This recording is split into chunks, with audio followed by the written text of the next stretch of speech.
War was fun, watching the starving millions scrounge around for scraps. Pathetic human beings, dirty and covered in refuse, and much, much worse. But what was the point of countless wars when all humans did was kill, butcher, rape, and pillage anything that they could lay their hands on? After millennium, it was boring and, dare I say, predictable. Animals were no good because they too became easily predictable. But in a much shorter time, zebras would kick and bray, lions would just attack until they were fed and then they would fall asleep. Dogs were a little better with their pack-life mentality. In a way, the way the dogs behaved reminded me of man. As I sat and pondered the situation, I wondered if I should change tack. Instead of starting another war, I would instigate a different strategy, one in which man would not see through. Because as you all know, man is easily led, much like a donkey with a carrot on a stick. My plan took root in my mind, it was a stroke of pure genius, if you will pardon the self-egotistical bias. Slowly I set my plan in action. I used some of the same methods. I used religion against religion, race against race, man against man, and woman against man. People were easily led and they would believe their own mother was a devil or a saint if I so chose. Man loved to control and I gave that control to a select few. And then I started another tangent, which set friend against friend and turned foe into friend.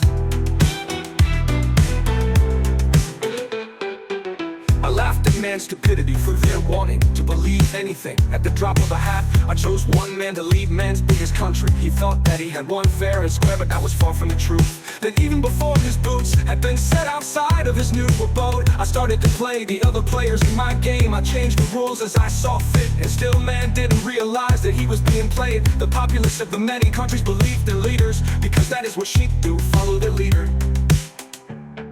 The companies followed suit, but with them greed was the carrot, gold, and wealth was their reward. So predictable, oh so predictable. I laughed, I was going to enjoy this next millennium. So predictable, oh so predictable. I laughed.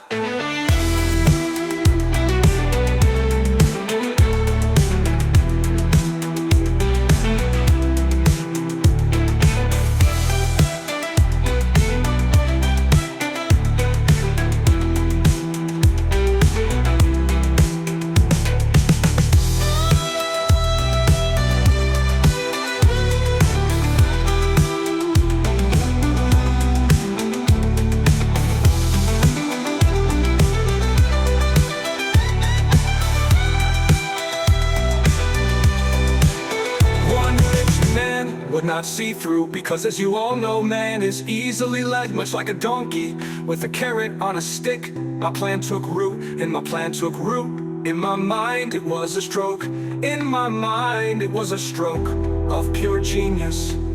If you will pardon the self-egotistical, if you will pardon the self-egotistical, one in which man would not see through. Because as you all know, man is easily led, much like a donkey with a carrot on a stick. My plan took root, in my mind it was a stroke of pure genius. If you will pardon the self-ego, pardon the self-egotistical bias. Self-egotistical, I laughed. I was going to enjoy this next millennium.